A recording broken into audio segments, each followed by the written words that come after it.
તો પહલગામ આતંકી હુમલા બાદ ભારત પાકિસ્તાન વચ્ચે તણાવ ચરમસીમા પર પહોંચી ગયો છે। ગમે તે સમયે ભારત અને પાકિસ્તાન વચ્ચે યુદ્ધ થાય અને તેમાં પણ ભારત પાકિસ્તાન પર હુમલો કરે તેવી શક્યતા દેખાઈ રહી છે। જો કે ભારત અને પાકિસ્તાનમાં યુદ્ધ થવાની સંભાવના દેખાવાના કેટલાક કારણો, કેટલાક સંકેતો છે। સંકેતો તમને જણાવીશું।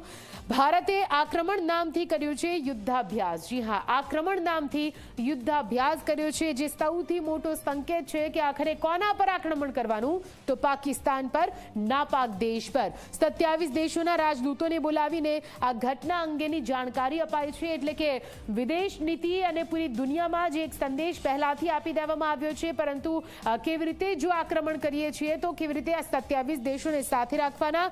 રાષ્ટ્રપતિ સાથે અમિત શાહ અને એસ જયશંકરની પણ મુલાકાત થઈ છે। આ મુલાકાત પણ ખૂબ જ મહત્વપૂર્ણ માનવામાં આવી રહી છે। કહેવાય રહી છે કે આ મુલાકાતમાં પણ આક્રમણ યુદ્ધાભ્યાસને લઈને અને આગળની રણનીતિને લઈને ચર્ચા કરવામાં આવી હોઈ શકે।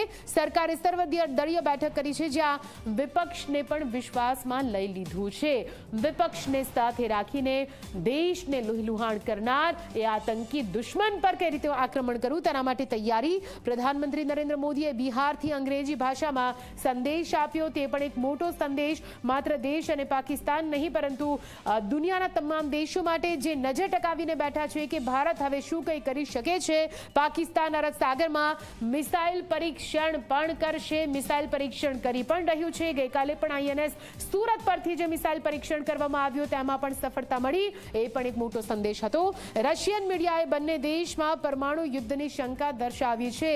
જે પ્રકારે ભારત અને પાકિસ્તાન વચ્ચે તણાવ ભર્યા અત્યાર હાલના સંબંધો છે, તેમાં પરમાણુ યુદ્ધ થઈ શકે તેવી આશંકા રશિયા દ્વારા વ્યક્ત કરવામાં આવી છે। અને આ તમામ એવા સંકેતો છે, આ તમામ એવા સંકેતો છે જેના ઉપરથી કહી શકાય કે હવે નાપાક પાક પર ભારત પૂરી તરહથી ગુસ્સે અને લાલચોળ થયું છે। શું કઈ એક્શન લેવામાં આવે છે તેના પર પૂરા દેશની નજર ટકેલી છે।